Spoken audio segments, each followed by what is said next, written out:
Assalamualaikum warahmatullahi wabarakatuh. Waalaikumsalam warahmatullahi wabarakatuh. Terima kasih Pak Asisten sudah hadir bersama kami. Ini beliau adalah Asisten Perekonomian dan Pembangunan Bapak Dr. Rudi Dewanto.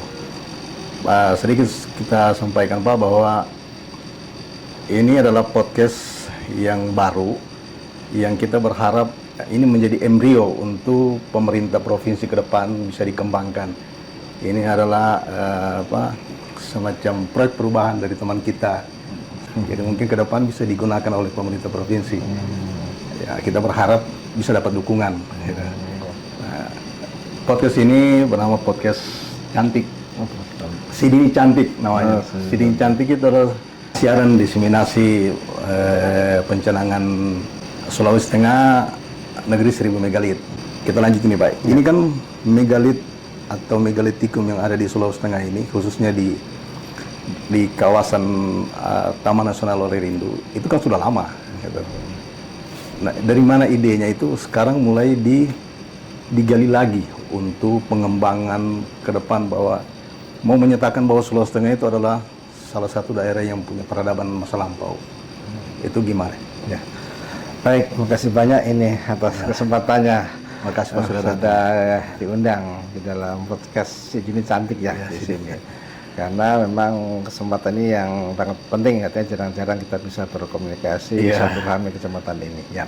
Kembali ke pertanyaan tadi, bahwa dari mana awalnya ini kaitan rencana pencanangan, memang Bapak Gubernur kita, Pak Gubernur Semestura, dan yang saat ini dengan Pak Wakil Gubernur, Pak Muhammad Amir. Ini Pak Gubernur ini mempunyai visi yang lebih tajam keluar, yang lebih luas. Jadi beliau memang ingin bagaimana dalam periode kepemimpinan beliau saat ini, bagaimana mengembangkan Sulawesi Tengah ini yang tidak hanya kita di Sulawesi saja bisa maju, kalau bisa nasional dan seterusnya. Kaitan dengan pencanangan tadi, memang beliau melihat untuk situs utamanya yang di Poso dan di Sigi yang sistem megalitikum ini itu mempunyai keunikan dan suatu peninggalan yang relatif lama. Malah beliau sering sampaikan ini menurut ahli-ahli yang untuk itu malah situs-situs tadi berusia di 3000-an tahun sebelum Masehi beratnya. Cukup lama menurut beliau bisa sampaikan seperti itu. Kemudian kalau kita lihat megalitikum sendiri kan mega kan besar ya, megalitikum batu-batu. Artinya memang kalau kita lihat ya saat ini di wilayah Poso maupun Sigi tadi, utamanya di saat ini rencana pencanangan tanggal 10 Oktober nanti, contoh misalnya di CP itu, memang besar-besar batunya. Ya, dan kita bisa bayangkan periode yang zaman dulu saya bilang 3000 tahun sudah ada untuk itu. Saya Pak Gubernur dengan beliau ingin bagaimana membangun Sulawesi Tengah khususnya dari sektor pariwisata utamanya dan juga budaya masyarakat lain, beliau ingin canangan saat inilah momennya. Olehnya kemarin melihat perkembangan kita Sulawesi Tengah yang selama ini hanya dikenal pertumbuhan ekonominya tinggi, jika besar terus, ya alhamdulillah yang terkena, tapi beliau ingin ada hal lain lagi selain pertumbuhan ekonomi, juga sektor yang lain. Dalam ini memang sektor pariwisata yang utamanya memang dari sektor sumber megalitikum. Kalau kita lihat juga Sulawesi Tengah yang lain, gambaran yang lain, kalau provinsi atau kabupaten lain itu mempunyai keunggulan tersendiri. Contoh misalnya kalau Morowali Utara, Bangke itu sektor tambang. Misalnya.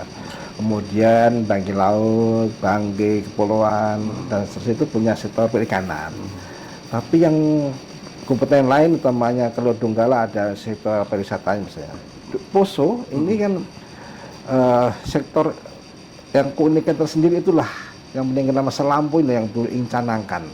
Pas-pas momennya ini Sulawesi Tengah disorot terus dari sektor ekonomi besar, tiga besar, sektor pariwisatanya lagi yang ditempelkan di situ, yang beliau ingin kembangkan lagi Pak Gubernur kita, ingin kembangkan lagi yang itu yang beliau gelorakan terus di beberapa bulan lalu yang penyenangannya di waktu minggu-minggu ke depan ini. Itu kita pertimbangan beliau. Nah, sekarang kan sudah lagi menggeliat ini untuk rencana pencanangan di tanggal 10 ya. Sejauh mana persiapan pemerintah untuk melaksanakan pencanangan? Ya, baik. Kaitan pencanangan tadi pun memang rencana nanti ke depan ini tanggal 10 Oktober 2023 itu beliau perintahkan, dan kami sebagai aparatnya beliau sama-sama OPD yang lain, perangkat daerah lain mendukung untuk persiapan tanggal 10 Oktober nanti. Memang di beberapa hari lalu memang ada soft launching-nya. Kebetulan Bapak Pres ya. datang ke Sulawesi Tengah, momen juga dari pemerintah pusat untuk juga bagaimana kedepannya itu bisa mendorong juga, dan momen beliau datang inilah ada soft launching-nya. Sehingga nanti tanggal 10 Oktober itu grand launching-nya artinya rilis besar-besarnya itu di 10 Oktober. Memang dengan tanggal 10 Oktober itu para persiapannya kemarin sudah berbanyak kali persiapan rapat-rapat, dan yang terakhir kemarin ada rapat final check yang dipimpin langsung oleh Bapak Wakil Gubernur terkait dan kesiapan unsur panitia, utamanya juga dari Pemda Poso, kemudian juga dari OPD-OPD terkait, itu pun ditanya satu-satu. Contoh misalnya kaitan dengan kesiapan peserta rapat, kesiapan dengan kebutuhan konsumsi, kebutuhan dengan akses jalan, dan kebutuhan dari hal-hal yang kecil-kecil, mulai dari toiletnya bagaimana, kebutuhan jaringan internetnya bagaimana, dan beberapa hal lain. Bapak Gubernur yang pimpin rapat kemarin di Polibu ditanya satu-satu. Alhamdulillah hasil dari beberapa persiapan kemarin, misalnya tanya Pemda Poso pun sudah siap untuk kaitan dengan support hal itu, misalnya siap mengerahkan sekian ratus sampai ribuan orang bisa hadir di lokasi itu. Kemudian OPD provinsi pun siap, tidak hanya peserta hadir, meski kesiapan pendukungnya pun sudah siap. Hal kecil kami sampaikan tadi, termasuk hal-hal yang agak susah, misalnya kan jaring internet itu pun dinas terkait kan pun masih blank di sana. Blank itu ada penguat repeater yang untuk sinyal pun sudah disiapkan. Kemudian listrik itu pun sudah berapa disiapkan. Utamanya konsumsi juga, kita tahu beberapa konsumsi pun harus disiapkan karena kita tahu itu banyak orang, kemudian lokasi seperti itu, dan Pemda Poso provinsi pun sudah siap untuk itu. Olehnya dengan harapan itu semua, kita pun jadi tenang dan jadi semangat kembali. Sudah semangat, kita jadi semangat tambahan lagi dari Pemda Poso kita semua, sehingga insya Allah tanggal 10 Oktober nanti itu bisa kita laksanakan. Saya harap Bapak Gubernur grand launching-nya dilaksanakan dengan moga-moga harapan kami semua dapat lancar dan baik semuanya. Terus grand launching kalau kemarin Pak Wapres, harapannya untuk grand launching ini siapa pejabat tinggi yang sudah diundang oleh Pemda sendiri untuk hadir? Kan kemarin kan Pak Gubernur itu mewacanakan kalau bisa Pak Presiden langsung hadir.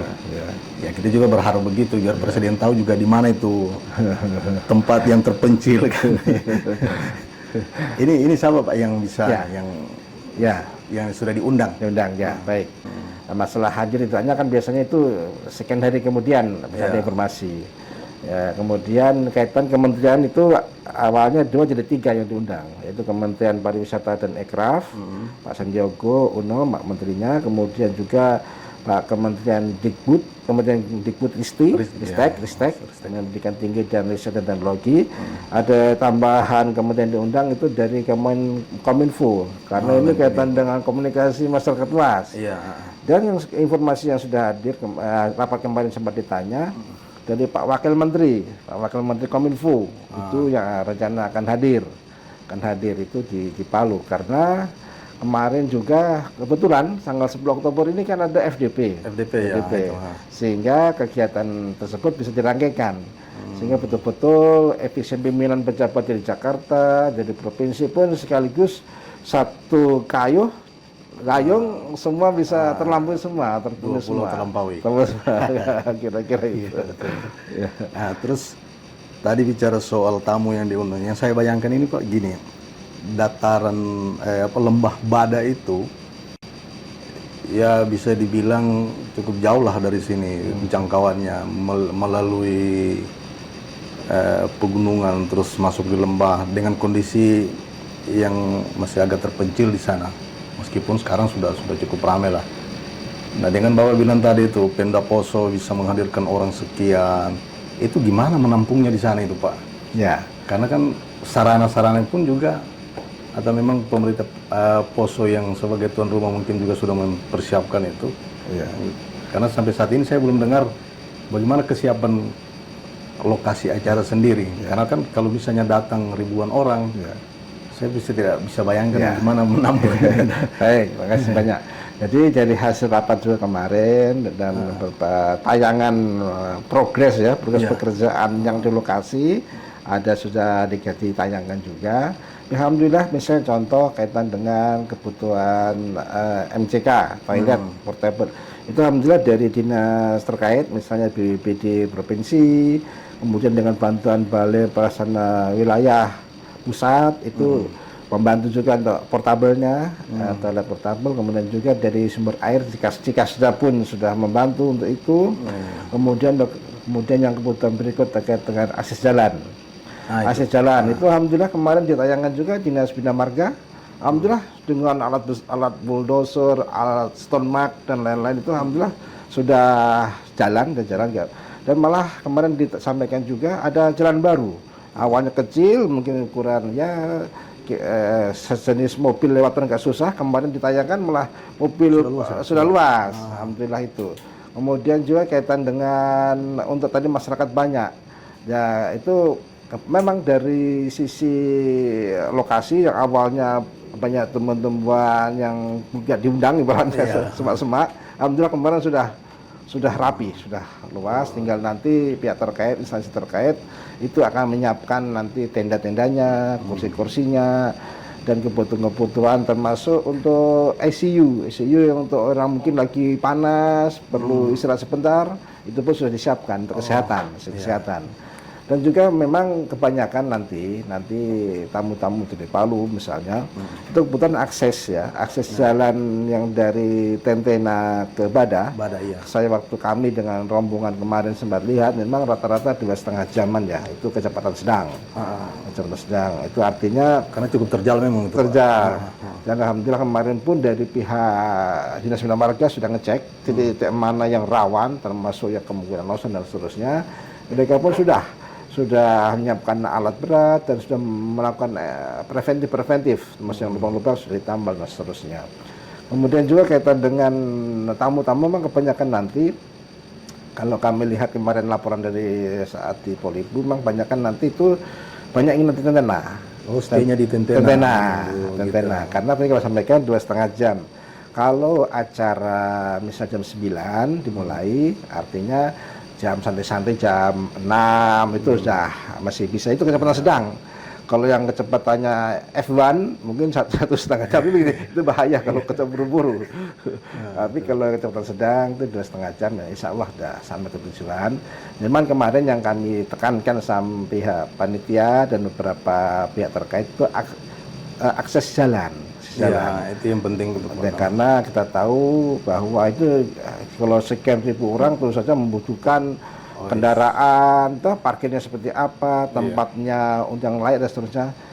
Itu yang jadi bahan saran kemarin. Alhamdulillah kemarin ada penyampaian dari dinas terkait itu 550 mobil sudah disiapkan parkirnya. 550 mobil. Dinas Warga sampaikan kemarin sudah disiapkan lahan untuk itu. Dan alhamdulillah juga support dari Pemda Poso, support dari Bu Camat, Pak Camat. Itu alhamdulillah Pak Kades juga, tokoh adat masyarakat, alhamdulillah. Mereka siap betul, Pak. Alhamdulillah respon baik. Artinya waktu kami ke sana pun dengan rombongan itu malah diterima dengan baik, malah Pak gimana lahan helipad mendarat kita di mana lokasi? Oh sini aja Pak dan seterusnya. Itu artinya alhamdulillah welcome dan baik. Sehingga dari tim provinsi maupun instansi provinsi maupun kabupaten kota untuk membersihkan lahan tadi untuk mendaratan helipad, untuk parkir, akses jalan, alhamdulillah lancar kaitan dengan seperti itu. Tidak lagi butuh mana lokasinya untuk parkir, mana lokasi helipad. Alhamdulillah sudah mereka dari Pemda maupun yang terkait dari masyarakat pun sudah support terkait dengan itu.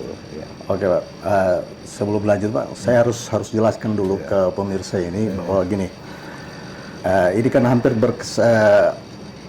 bersamaan dengan FDP ya Pak ya. Jadi FDP itu lokasi di Poso, anjungan FDP, kalau kita mau ke Bada itu tetap melalui ke jalur itu.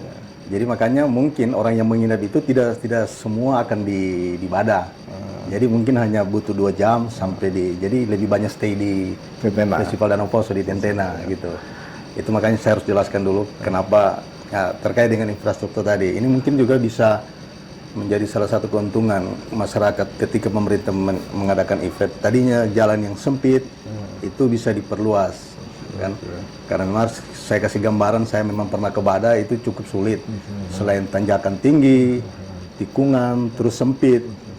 Jadi sekarang Pak Asisten selaku Ketua Pelaksana Harian ini sudah menjelaskan bahwa sekarang sudah diperlebar semua. Ini menjadi keuntungan tersendiri untuk masyarakat.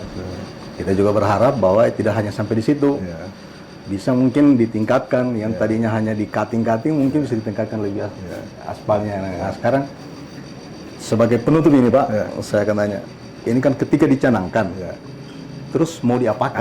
Ini Karena lebih banyak begini nih Pak, begitu setelah kegiatan, setelah itu habis, tidak ada lagi, bahkan sampai bergantian pemerintahan segala macam itu ditinggal lagi. Gitu. Jadi gini, makasih. Memang Pak, kita ini pemerintahan, kalau kita ingat indikator kinerja instansi pemerintah, ada namanya LAKIP, laporan akuntabilitas kinerja instansi pemerintah, memang ada 5 indikator. Indikator input, output, outcome, impact, benefit. Memang kaitan dengan input, kaitan sekitar dana dan sumber daya manusia dan lain-lain. Outputnya nanti kegiatan kita, memang outcome-nya nih, hasilnya, dampaknya setelah kita apa. Kaitan dengan membicarakan dengan dampak ini, kami sampaikan memang alhamdulillah nanti setelah pencanangan ini memang sudah ada beberapa agenda gimana mengembangkan ke depannya. Olehnya saat pencanangan juga nanti sebagai simbol bahwa pemerintah ya, entah itu provinsi, khususnya provinsi, itu sudah saat pencanangan akan mengembangkan dalam bentuk, akan memberikan bantuan nanti saat pencanangan, bentukan bibit durian ke masyarakat, sekitaran dan acara itu. Kemudian juga ada bantuan bibit ikan tawar begitu, air tawar, itu pun ada. Kemudian juga itu salah satu simbol bahwa langkah nyatanya bahwa tidak hanya habis di pencanangan tadi sampaikan, sudah ada langkah nyata sebagai untuk kedepannya pengembangan. Kemudian kita tahu bersama bahwa Pak Gubernur ini kan kerakyatannya kuat, artinya kerakyatannya kuat. Maka nanti kedepannya ini kita tidak hanya habis di pencanangan saja, olehnya sampai untuk situs-situs pun sudah diurus untuk itu. Makanya kemarin ada nama TACB ya, tim untuk cagar budaya itu, tim ahli cagar budaya Poso, Sigi, itu sudah ada prosesnya, kemudian nanti ke provinsi, nanti setelah itulah dibawa ke pusat, ke kementerian, nanti sampai arahnya ke UNESCO, ke heritage kita. Olehnya itu semua langkah-langkah kita tidak habis di pencanangan, tapi ada tahap-tahap lagi. Itu tujuannya entah apa, tujuannya supaya nanti tidak hanya masyarakat Indonesia yang tahu, tapi juga masyarakat internasional pun tahu. Karena kita sampaikan tadi, penelitian sementara itu ahli-ahli yang ahli untuk itu, batu-batu yang besar, megalitikum tadi yang di Lembah Bada, Lembah Behoa, ya kan, Lembah Napu, yang ribuan jumlahnya itu, baik situs maupun tinggal arkeologinya itu usianya tuh udah tadi ribuan tahun sebelum Masehi. Nah, itu tadi untuk melestarikan itu tidak hanya habis pencanangan nanti, beberapa sisinya administrasi pun diupayakan, kami sampaikan tadi, ada sampai kementerian, sampai ke UNESCO diupayakan untuk itu. Sisi pemberdayaan masyarakat pun diupayakan untuk itu. Contoh realnya nanti saat pencanangan, Bapak Gubernur direncanakan memberikan bantuan bibit durian, dan akan juga memberikan juga bibit ikan air tawar, dan beberapa hal nanti pun dari Pemda Poso kita juga dorong. Kalau provinsi seperti itu, saya betul-betul harapan kita semua, masyarakat Poso khususnya dan juga masyarakat Sigi, karena yang punya tinggalan ini kan dua kabupaten tadi, dan depannya dapat terkenal semua, sehingga nanti wisatawan luar dapat lihat kita. Karena kita tahu bersama, sekitar banyak masih belum tutup ini, di 2024, 1 Januari 2024, ASN kementerian itu banyak sudah pindah ke PPU Panajam Pasir Utara sebagai ibu kota IKN. IKN itu mulai persiapan, karena Pak Presiden juga sampaikan 17 Agustus 2024 ada upacara bersama kemerdekaan di IKN, ibu kota negara kita yang baru. Sudah pindah semua itu Pak? Penyesuaian yang jaraknya relatif dekat dengan Sulawesi Tengah. 8 jam 9 jam itu kalau kapal, pesawat 1 jam, kapal cepat separuhnya 4 jam 5 jam. Artinya potensi megalitikum yang akan dicanangkan nanti ini itu akan berdampak juga, potensi pengembangnya akan ke depan itu, dan masyarakat pun akan sama-sama berbondong-bondong nanti, utamanya dekat dengan IKN tadi. Iya. Karena memang kalau kemarin itu di beberapa tahun kemarin saya sempat dengar bahwa ini barang ini juga kan sudah diusulkan untuk jadi untuk ke UNESCO. UNESCO untuk bisa jadi heritage peninggalan warisan dunia. Kemarin juga saya dengar ada komentarnya DPR bahwa mereka juga dukung. Ya mungkin dengan acara ini, mungkin dengan pencanangan ini mungkin semakin didorong. Ya. Oke Pak, sebelum saya tutup ini, saya butuh statement Bapak sedikit. Ada dua saya minta Bapak. Bapak mungkin pertama untuk mengajak atau ajakan terhadap masyarakat mendukung pencanangan ini, dengan yang kedua Pak untuk mendukung podcast ini. Kalau bisa lebih mengembang ke depan untuk menjadi media digital pemerintah Provinsi Sulawesi Tengah. Ya, baik. Ya, yang arah mana ini? Baik, kami Sendra Provinsi Sulawesi Tengah bagi yang dituju Pak Gubernur selaku Ketua Panitia Pencanangan Sulawesi Tengah Negeri Sipil Megalit mengharapkan pertama dukungan sepenuhnya, dukungan penuh dari masyarakat kita Sulawesi Tengah, khususnya Poso dan Sigi, semoga harapan Pak Gubernur dan juga Pak Gubernur sebagai pimpinan kita saat ini untuk dapat lancar dan sukses acara pencanangan Sulawesi Tengah Negeri Sipil Megalit yang direncanakan tanggal 10 Oktober 2023 sebagai Grand Launching Sulawesi Tengah Negeri 1000 Megalit. Itu.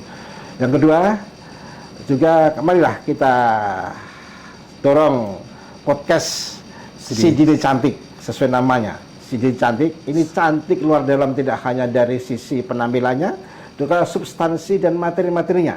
Dengan dorongan Bapak Ibu semuanya, pemirsa, kami harapkan seperti itu sehingga podcast CGD Cantik ini kedepannya tidak hanya terkenal di Palu dan juga Sulawesi dan juga Indonesia pada umumnya. Dan kesempatan ini juga kami mengucapkan banyak terima kasih yang sudah sampai saat ini. Masyarakat Sulawesi Tengah, masyarakat Poso, masyarakat Sigi, dan masyarakat lainnya dan instansi terkait lainnya yang telah sampai dengan saat ini mendorong dan membantu sehingga proses persiapan dan insya Allah sampai tahap ini sudah alhamdulillah dapat berlancar dengan baik. Dan sampai dengan hari H nanti kami juga mengharapkan semoga dapat terus memberikan dorongan dan support sehingga betul-betul harapan Pak Gubernur dalam rangka Sulawesi Tengah sebagai negeri Megalit dapat terkenal tidak hanya di Indonesia dan juga terkenal di seluruh dunia sebagai negeri 1000 Megalit, Sulawesi Tengah 1000 Megalit, jangan peninggalan Megalitikum sampai dengan UNESCO sebagai warisan dunia. Demikian. Oke, terima kasih Pak Asisten. Oke, mungkin kita closing podcast ini. Saya tidak akan banyak berkomentar lagi karena semua sudah harapan dicurahkan oleh Pak Asisten tadi. Yang pasti saya hanya berharap podcast ini akan lahir dengan grand launching yang akan di-launching Gubernur berikutnya. Menjadi salah satu podcast yang eksis di Indonesia. Gitu. Terima kasih. Assalamualaikum warahmatullahi wabarakatuh. Terima kasih. Waalaikumsalam warahmatullahi wabarakatuh.